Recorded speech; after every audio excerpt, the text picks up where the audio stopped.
Hey everyone, it's Tony George from DocSports.com.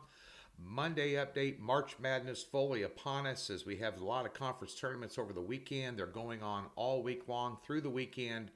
And then your March Madness selection show, and you're seeing a lot of insane results, a lot of very tight nail biter type games, and there's also been some head scratchers.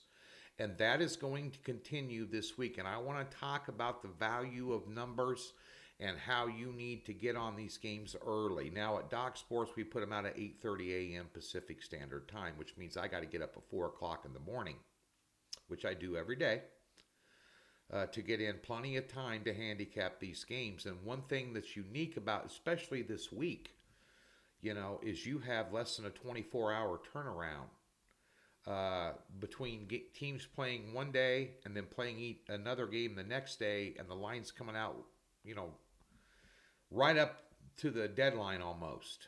Odds makers take a while. They're in this to make money, so they're going to wait to put out what they feel is an accurate line. It's going to take them a little while. So that being said, you need to trust your numbers. If you're using power ratings, you write down the games you're interested in and what that line should be. And when that line opens up, it's either there's an overlay on there that's worth it or not.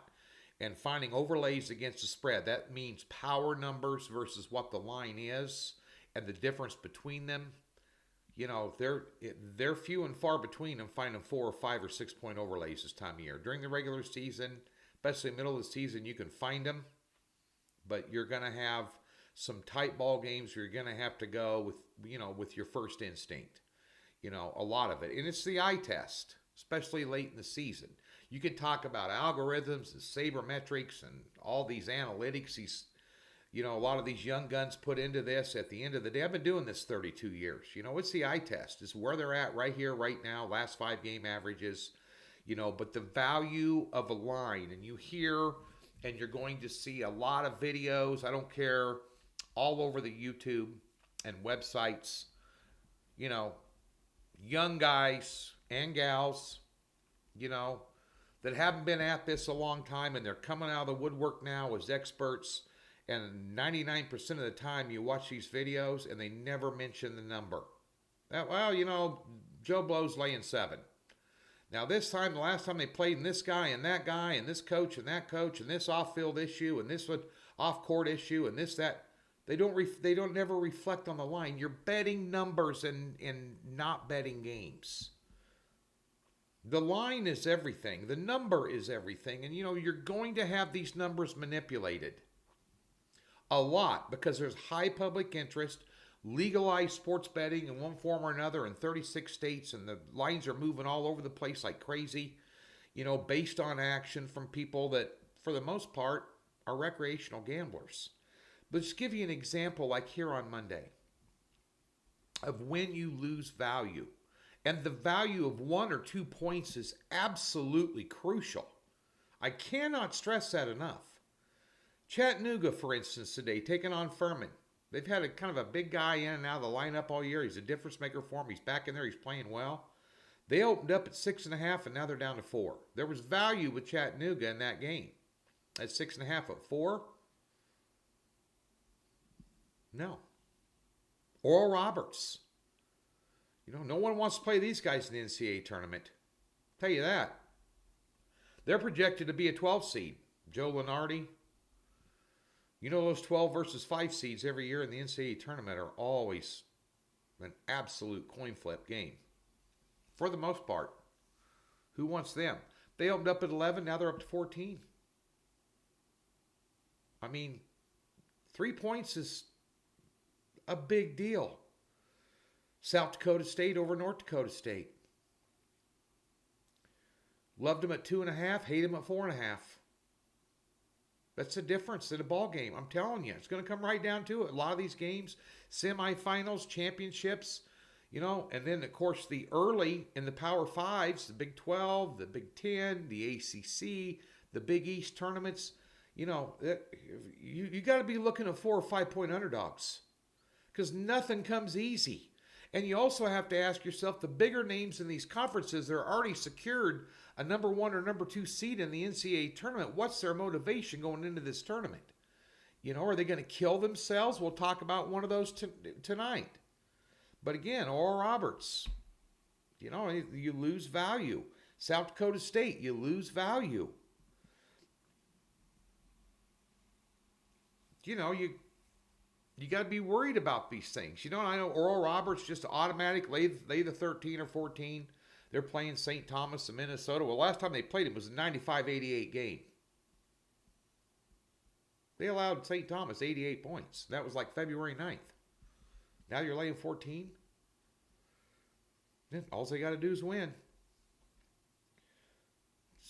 Tonight, out here in Vegas, you got Gonzaga. Opened up at 11.5, 12. Now they're up to 14, 14.5 over San Francisco. Again, this was a 2-point ball game when they played 77-75 game when they played in San Francisco earlier this year. And all Gonzaga wants to do is get to the final game and play the winner of BYU and St. Mary's. It's probably going to be St. Mary's. I don't know if I'm going to lay 6.5 with them. I'm not. Because nothing comes easy. That one's not going to come easy for St. Mary's. This might come easy for Gonzaga, but when you're up 20 with 7 minutes left, you keep everybody in. You want to worry about the health of your team to get to a championship game tomorrow and get a decent seed in the NCAA tournament and stay healthy? I mean, you got to look at big picture here. Now, some teams that shouldn't be where they're at right now in these tournaments are going to give it all they got, too. They got nothing to lose. That's the most dangerous team in the world you want to play. Just saying. One game today I did like. South Alabama, UL Lafayette. Now, there's a lot of sharps on South Alabama plus the 1.5. I'm going to tell you that in Vegas right now. I know a couple of guys that are sharps that bet them. The total is 139.5, and I like the over. Now, the first time they played, they landed on 138, 74-64 ball game. The total in that ball game was 146.5. That was the last time they played. You've got a 7-point line adjustment. First time they played, 76-79. That's 154 points. I think it falls somewhere in there.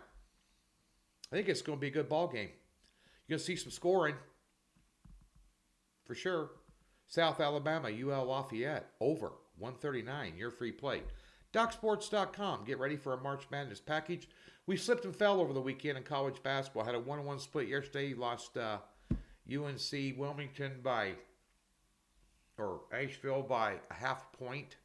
Closed at a point under what I put it out at. You won if you bet it late. Then we had Drake over Bradley, who blew them out of the Mo Valley tournament. So 1-1 split. But 19-12, our last 31. Good, but not good enough. We'll get a 2-0 sweep tonight. We have a rare 6-unit top play in the NBA. My NBA, I don't have a leg to stand on, but I'll tell you something. I know a good thing when I see it. This is only my second top pick in the NBA since January 16th. NHL on a nice roll. 4-unit totals play. Daily NBA player props on a nice roll. 15-7 run, last 22. Got a 3-unit daily player prop in the NBA tonight. The Detroit-Portland game. DocSports.com. Free $60. Link in the description below. Get over there. Be there. And be square. Go get paid.